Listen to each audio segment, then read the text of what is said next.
Selamat datang dalam A Moment with God.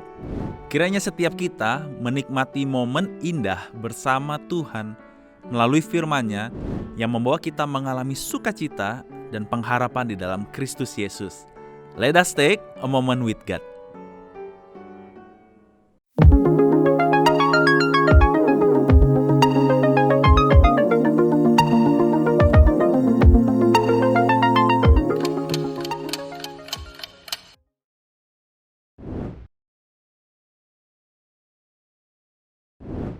Teman-teman sekalian, Kitab Ester 10 merupakan kisah puncak dari seorang tokoh kitab Perjanjian Lama bernama Mordekai. Siapakah dia? Mordekai adalah seorang yang mendapatkan penghargaan dari bangsanya sendiri, orang-orang Persia dan Raja Ahasweros. Wah, banyak banget. Apa sih sebenarnya yang dilakukan olehnya? Apakah Mordekai seorang panglima? Atau bangsawan dari suatu negeri? Sebegitu hebatkah yang dilakukannya sampai ia menjadi seorang yang harus dituliskan dalam kitab sejarah negeri orang Persia? Teman-teman sekalian, Mordekai adalah orang yang biasa, lelaki sederhana dari suku Benyamin yang menjadi orang buangan bersama bangsanya di Babilonia selama bertahun-tahun lamanya. Mordekai bukan datang dari kalangan bangsawan ataupun memiliki jabatan dalam sukunya. Ia rakyat biasa. Ia hidup hanya berdua dengan anak dari saudara ayahnya yang telah meninggal dan kini dijadikan anak angkatnya, yaitu Ester. Dalam pemerintahan Raja Ahasweros tercatat bahwa ia memiliki jabatan sebagai pegawai sipil di pintu gerbang kerajaan. Namun teman-teman sekalian, dalam kapasitasnya sebagai orang biasa, justru di sana Mordekai mendapati sesuatu yang luar biasa dari negeri orang Persia itu. Hari ini, saya akan membagi dalam 2 alasan penting yang akan kita pelajari dari kisah Mordekai dalam pemerintahan Raja Ahasweros yang akan menjadi cerminan seperti apakah kehormatan sejati yang diterima oleh umat Tuhan. Oke, yang pertama, seorang yang pantas menerima penghormatan adalah orang yang berdampak baik bagi orang lain.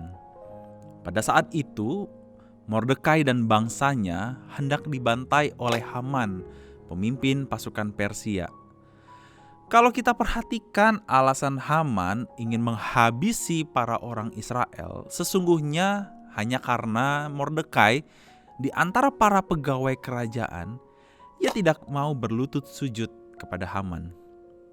Alasan Mordekai tidak mau sujud kepada Haman kemungkinan karena Haman merupakan orang Amalek yang adalah musuh bebuyutan bangsa Israel dan orang-orang yang dimurkai Allah karena kejahatannya. Awalnya teman-teman, Haman tidak tahu kalau Mordekai ini tidak berlutut dan sujud kepadanya. Tapi ada pegawai istana yang cepu kepada Haman atas tingkahnya si Mordekai ini. Untuk itulah teman-teman sekalian, ia mengatur siasat dengan menghasut raja untuk memusnahkan sekumpulan bangsa asing, yaitu bangsa Israel yang tinggal di negeri Persia, dengan alasan cara hidup yang berbeda dengan apa yang dititahkan Raja Ahasweros. Pengabulan kehendak Haman atas bangsa Israel terdengarlah oleh Mordekai dan seluruh rakyat Israel. Mereka semua begitu berduka karena kondisi mereka sekarang yang terancam. Belum lama mereka lepas dari tanah pembuangan. Sekarang mereka harus menghadapi lagi pembantaian yang habis-habisan oleh siasat musuh bebuyutan mereka, Haman orang Amalek itu. Tetapi duka Mordekai tidak berakhir dalam tangisan dan raungannya. Ia mengambil langkah untuk dapat mengusahakan kebebasan bangsanya, yaitu dengan cara melalui Ester. cara Mordekai ini terlihat bukan suatu penyelesaian, karena sekilas sepertinya Mordekai hanya memarahi Ester yang tidak berbuat apa-apa untuk masalah ini. Tapi justru sebenarnya teman-teman, hal ini suatu kecerdikan tersendiri dari Mordekai yang mengingatkan lagi kepada Ester bahwa bangsa Israel ini adalah bangsa kepunyaan Allah Yahweh yang selalu menepati janjinya dan mendatangkan pertolongan dalam kedaulatannya, bagaimanapun caranya. Cara Mordekai ini pun menohok Ester sampai Ester tergugah hatinya untuk berpuasa dan bergumul hebat untuk menemukan cara yang tepat untuk berbicara kepada raja agar titahnya itu dibatalkan. Teman-teman, kita lihat deh. Apa yang dilakukan Mordekai adalah hal yang sederhana, bukan? Dia umat Israel, bekerja sebagai pegawai kerajaan. Ia tahu ia dapat berbuat sesuatu yang dapat menolong bangsanya, meskipun jalurnya harus melalui Ester. Adakah saat ini kita berpikir dan menyadari bahwa hal-hal sederhana yang dikerjakan dengan ketulusan dan berangkat dari kesadaran identitas kita yang tanpa kita sadari justru membawa dampak yang besar bagi orang lain? Yang kedua, kehormatan sejati terjadi dalam perkara Allah, bukan usaha pencarian pujian yang sia-sia. Pada pasal yang keempat, sampai seterusnya dibukakan bagaimana kehormatan atas Mordekai itu ada dalam rencana Allah. Allah yang berperkara untuknya, sehingga Mordekai hanya mengerjakan apa yang menjadi bagiannya dan Allah memberikan sukacita dan kemuliaan atasnya. Teman-teman, ini mengherankan. Allah bekerja atas raja dengan membuatnya tidak bisa tidur dan menggerakkan raja untuk menitahkan pegawainya supaya membacakan kitab pencatat sejarah.